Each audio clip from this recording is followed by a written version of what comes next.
അപ്പോൾ ഇതിൽ പോകാൻ ആഗ്രഹിക്കുന്നവരാണെങ്കിൽ നിങ്ങൾ എന്ത് വന്നാലും ആ ലൈഫിനെ ആ ഒരു രീതിയിലേ കാണുള്ളൂ, അല്ലെങ്കിൽ പോസിറ്റീവായിട്ട് മാത്രമേ കാണുള്ളൂ എന്ന് ഉറപ്പുള്ളവർ മാത്രമാണെങ്കിൽ അതിൽ പോവാം. അല്ലാതെ അയ്യോ എനിക്ക് രക്ഷപ്പെടണം, അല്ലെങ്കിൽ എനിക്ക് കുറച്ചും കൂടി ഫെയിം വേണം, അല്ലെങ്കിൽ അതായത് എന്താ പറയുക, നമ്മളെ പോസിറ്റീവ്സ് മാത്രമേ അവർ കാണിക്കുള്ളൂ എന്ന് വിചാരിച്ച് പോകുന്നവരാണെങ്കിൽ പെടും. അവരിടില്ല. അവർക്ക് പുറത്ത് ആൾക്കാർക്ക് എന്താ അടിയിടിയും കുത്തും ബഹളമൊക്കെ കാണാനും കേൾക്കാനാണ് താല്പര്യം. അപ്പൊ ആ ഒരു കണ്ടന്റ് അങ്ങനെ എന്താണോ വരുന്നത് അതായിരിക്കും അവർ ഔട്ട് കൊടുക്കുക. നിങ്ങൾ പുറത്തിറങ്ങുമ്പോഴേ കാണുന്നു ഇങ്ങനെയാണ് നമ്മുടെ ഔട്ട് വന്നതെന്നല്ലേ. അതാണ് അതായത് സ്ക്രിപ്റ്റഡ് ആണ്, പക്ഷെ നിങ്ങൾ അതിനു മുമ്പ് കാണിച്ച കാര്യങ്ങൾ അല്ല. കുറെ പേര് ചോദിക്കുന്നുണ്ട് സ്ക്രിപ്റ്റഡ് ആണോ സ്ക്രിപ്റ്റഡ് ആണോ. എങ്ങനെ അഭിനയിക്കാൻ പറ്റും 100 ദിവസം ആൾക്കാർ? ഇല്ല, സ്ക്രിപ്റ്റഡ് ഇല്ല. ഇപ്പൊ ഞാൻ ഇപ്പൊ ഒരു 2 ദിവസമൊക്കെ ആണെങ്കിൽ നമ്മൾ കോൺഷ്യസ് ആവും, ക്യാമറ ഉണ്ട്. നമ്മൾ സംസാരിക്കുമ്പോഴാണെങ്കിലും നമ്മുടെ നടത്തം എന്താണെങ്കിലും കുറച്ച് പേരൊക്കെ ഉണ്ട് ഭയങ്കര സ്റ്റൈലിഷ് ആയിട്ട് നടക്കുന്ന, അങ്ങനെയൊക്കെ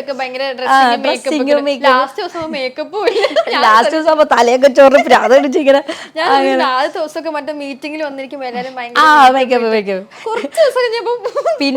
പിന്നെ ലിവിംഗ് റൂമിൽ ഇരിക്കണ ബിഗ് ബോസ് അനൗൺസ് ചെയ്യുന്ന സമയത്ത് ചിലപ്പോൾ കുളിക്കാൻ കയറിയിട്ടുള്ളൂ, അതേപോലെ മുണ്ട കൊടുത്തിട്ടൊക്കെ വന്ന് നിൽക്കുന്ന ഒരു സിറ്റുവേഷൻ.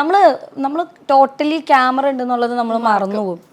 അത് നമ്മൾ അത്രയും കാര്യം എന്താ പറയുക, നമ്മൾ ഫുൾ പാക്ഡ് ആണ്, ഭയങ്കര ടൈറ്റ് ഷെഡ്യൂൾഡ് ആയിരിക്കും ചില ദിവസങ്ങൾ നമുക്ക് ഒന്നും ഉണ്ടാവില്ല, വെറുതെ ഫ്രീ ആയിട്ടിരിക്കും. അപ്പോഴാണ് നമ്മൾ ഈ പാട്ടൊക്കെ പാടി ഡാൻസൊക്കെ കളിച്ച് ചുമ്മാ നമ്മളതിനെ പാടി. രാവിലത്തെ ഈ ഡാൻസ് കളിക്കുന്ന ഈ പരിപാടി ഭയങ്കര എനർജി ആവാൻ വേണ്ടിയിട്ടാണ്.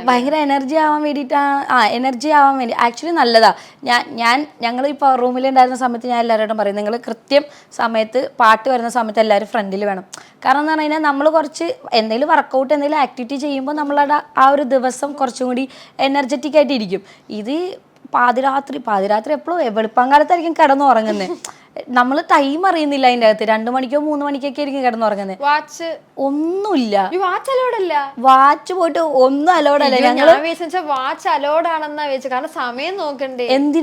എന്ത് കാര്യത്തിന് അവർക്ക് നമ്മൾ സമയം ഒന്നും അറിയില്ല. നമ്മളിപ്പോ ബ്രേക്ക്ഫാസ്റ്റ് കഴിക്കുന്ന ഏത് സമയാ, ലഞ്ച് കഴിക്കുന്ന ഏത് സമയാന്നൊന്നും ഒരു പെടുത്തില്ല. ഞങ്ങളിങ്ങനെ ഈ സൂര്യന്റെ ഒരു ലെവൽ അനുസരിച്ച് നമ്മൾ അത് കൂടുതലും സായിയാണ് കണ്ടുപിടിക്കുക. സൂര്യനെ നോക്കിയിട്ട് ഇപ്പൊ ഏകദേശം ഒരു 1:30 മണിയായി കാണും. ഇങ്ങനെ ഓരോന്നൊക്കെ സമയം ഇപ്പോ 8:30. അത് ടിവിയിൽ മാത്രമേ നമുക്കില്ല. ഞാൻ ഫോൺ അലൗഡ് അല്ല. ഓക്കെ, അങ്ങനത്തെ ഈ വാച്ചിന്റെ കാര്യം എനിക്ക് എങ്ങനെ ബാഗിന്റെ വാച്ച് ഒളിപ്പിച്ചാലും കണ്ടുപിടിക്കുവര്. ഈ ബാഗ് എല്ലാം നമ്മളെ റൂമിൽ, അതായത് നമ്മൾ എൻട്രി ചെയ്യുന്നതിന് മുന്നേ നമ്മുടെ ബാഗ് നമ്മൾ അവിടെ സബ്മിറ്റ് ചെയ്യും. എന്നിട്ട് അവർ ഫുള്ള് എല്ലാം അരിച്ചു പറക്കും. എല്ലാം അരിച്ചു പറക്കിയിട്ടാണ്, അതായത് ഈവൻ നമ്മുടെ എല്ലാ ഡ്രസ്സും കുടഞ്ഞ് അത് ഉള്ളിൽ നോക്കി തിരിച്ചു നോക്കിയൊക്കെയാണ് അവർ തന്നെയാണ് മടക്കിയിട്ട് അവർ തന്നെയാണ് പിന്നെ നമുക്ക് അതെന്താ ചെയ്യുക, പെട്ടി അയച്ചു തരുന്നത്. അല്ലാതെ നമ്മൾ പെട്ടിയും കൊണ്ട് ഡയറക്റ്റ് റൂമിലേക്ക് കയറിപ്പോയില്ല ഒരു സാധനം പോലും. ഇപ്പോൾ ഈ സിഗരറ്റ് വലിക്കുന്ന ആൾക്കാർക്കാണെങ്കിലും അവരുടെ റിക്വയർമെൻറ്റ് എന്താണെന്നുള്ളത് അവർ നേരത്തെ കൊടുക്കും.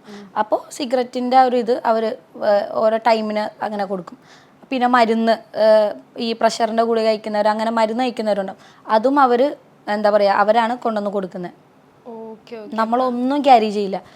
സമയം നോക്കാതെ ഭയങ്കര ഒരു ബുദ്ധിമുട്ട്. എങ്ങനെ 100 ദിവസം ആൾക്കാർ സമയം നോക്കാതെ സമയം നോക്കാതെ എന്താ പറയുക, നമുക്ക് എന്തെങ്കിലും വിഷമമൊക്കെ വന്നതിനാൽ നമ്മൾ സാധാരണ ഒക്കെ ചെയ്യുന്ന പറഞ്ഞു കഴിഞ്ഞാൽ ഫോൺ എടുക്കുക, ആരെങ്കിലും വിളിക്കാൻ, സംസാരിക്കാം.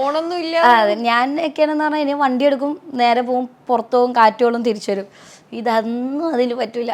നമ്മൾ ഈ വഴക്കിടുന്ന ആൾക്കാരെ തന്നെ പിറ്റേ ദിവസം രാവിലെ അവരെ തന്നെ കണി കാണണം, അവരെ തന്നെ കണ്ടോണ്ടിരിക്കണം. ഈ വഴക്കിടുന്ന കാര്യം പറഞ്ഞപ്പോൾ ജിൻഡുമായിട്ട് ഭയങ്കര വഴക്കായിരുന്നല്ലോ. അതെ, ജിൻഡോ ബ്രോനായിട്ട് ഭയങ്കര വഴക്കായിരുന്നു. അത് എങ്ങനെയായിരുന്നു? ഇപ്പം നിങ്ങൾ ഭയങ്കര കോണ്ടാക്ട് ഒക്കെ ഉണ്ടാ? കോണ്ടാക്ട് എന്ന് പറഞ്ഞു കഴിഞ്ഞാൽ നമ്മൾ കാണുമ്പോഴൊക്കെ, ഇപ്പൊ എൻ്റെ അനിയൻ്റെ ഫംഗ്ഷനൊക്കെ വന്നിട്ടുണ്ടായിരുന്നു. അല്ലാതെ സ്ഥിരം കോണ്ടാക്ട് അങ്ങനെയൊന്നും ഇല്ല. ഈ ഫൈറ്റ് നടക്കുമ്പോൾ ഒരു ക്ലിപ്പ് ഓർത്തുമല്ലോ, അപ്പൊ നിങ്ങൾ തിങ്ക് ചെയ്തിട്ടുണ്ട് ഇതിനു മുമ്പ് ഞാൻ പറഞ്ഞ ഡയലോഗ് എന്താ ഇടാത്തത്, അങ്ങനെയൊക്കെ നോക്കിയിട്ടുണ്ടായിരുന്നോ ഇപ്പം ബിഗ് ബോസിൽ നടന്ന്? അത് നമ്മൾ എന്താ പറയാ, ഫൈറ്റ് നടക്കുന്നതൊക്കെ ആ സമയത്തുള്ള പ്രഷർ നമുക്കെല്ലാം അറിയുള്ളൂ. പക്ഷെ ഈ പറഞ്ഞ പോലെ ക്ലിപ്പിൽ അതിന് മുന്നത്തെ കാര്യം കാണിച്ചിട്ടുണ്ടാവില്ല, അത് കഴിഞ്ഞിട്ടുള്ള, അതായത് ഇപ്പൊ നമ്മൾ തല്ലു പിടിക്കുന്നത് മാത്രമേ അവർ കാണിച്ചിട്ടുണ്ടാവുള്ളൂ. ആ തല്ലു പിടുത്തം കഴിഞ്ഞിട്ട് നമ്മൾ സംസാരിച്ച് ബ്രോ സാരില്ല പോട്ടെ, അല്ലെങ്കിൽ എൻ്റെ അടുത്ത് വന്നിട്ട് സാരില്ല എന്ന് പറയുന്ന സാധനം ഉണ്ടാവും, അത് കാണിക്കൂല. അതിന്റെ ആവശ്യമില്ലല്ലോ അവർക്ക്, അത് വേണ്ട അവർക്ക്.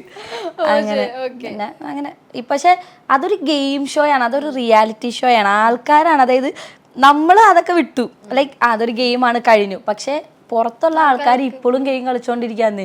അയ്യോ നമ്മൾ യൂട്യൂബിലൊരു വീഡിയോ ഇട്ട് കഴിഞ്ഞിട്ടുണ്ടെങ്കിൽ താഴെ കമന്റ്സ് കണ്ടാൽ മനസ്സിലാവും അവരിപ്പോഴും ബിഗ് ബോസിൽ തന്നെയാണ്. അതായത് കാണുന്ന പ്രേക്ഷകർ ഇപ്പോഴും ബിഗ് ബോസിൽ തന്നെ. ഈ ഫൈറ്റ് നടന്ന ആൾക്കാർ പിന്നെ മിണ്ടത്തില്ല, കാണത്തില്ല, അങ്ങനത്തെ ഒരു തോട്ടാണ്. പക്ഷെ അങ്ങനെ മിണ്ടാതിരിക്കുന്ന കുറച്ച് പേരും ഉണ്ട് കേട്ടോ.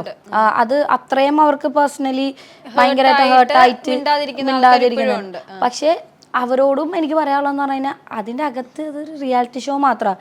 പിന്നെ ഇനി അതിലേക്ക് പോകാൻ ആഗ്രഹിക്കുന്നവരുടെ ശ്രദ്ധയ്ക്ക്, അതായത് നമ്മൾ അതിൻ്റെ അകത്ത് കാണുന്നതല്ല സത്യമല്ല. ലൈക്ക് ഇപ്പോൾ അതിൻ്റെ അകത്ത് നടക്കുന്നത് സത്യമല്ല, അതൊരു ഷോ മാത്രമാണ്. പുറത്തിറങ്ങിയാലാണ് റിയാലിറ്റി. നമ്മൾ എത്ര പോസിറ്റീവ് അതിനകത്ത് കാണിച്ചാൽ അവരത് ഇടത്തില്ലായിരിക്കും അല്ലേ? അല്ല, അങ്ങനെ അതല്ല ഞാൻ ഉദ്ദേശിച്ചത്. ലൈക്ക് ഇപ്പോൾ അവിടെ ചിലപ്പോൾ നമ്മുടെ കൂടെ ഉള്ള ആൾക്കാരാണെങ്കിലും അവിടെ നടക്കുന്ന കാര്യങ്ങളെല്ലാം അത് ഒരു വേറൊരു ലോകമാണ്. ഞാനിത് കുറേ പറഞ്ഞിട്ടുണ്ട്. അതായത് അതൊരു വേറൊരു ലോകം. നമ്മൾ അവിടെ നിൽക്കുമ്പോൾ നമ്മൾ അതാണ് റിയാലിറ്റി എന്ന് വിചാരിക്കും.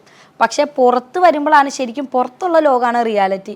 അത് കൈൻഡ് ഓഫ് കുറേയൊക്കെ ഫേക്ക് വേൾഡാണ്. കുറേയൊക്കെ വളരെ ചുരുക്കം ആൾക്കാർ മാത്രമേ ജെന്യൂൻ ആയിട്ടുണ്ടാവുള്ളൂ.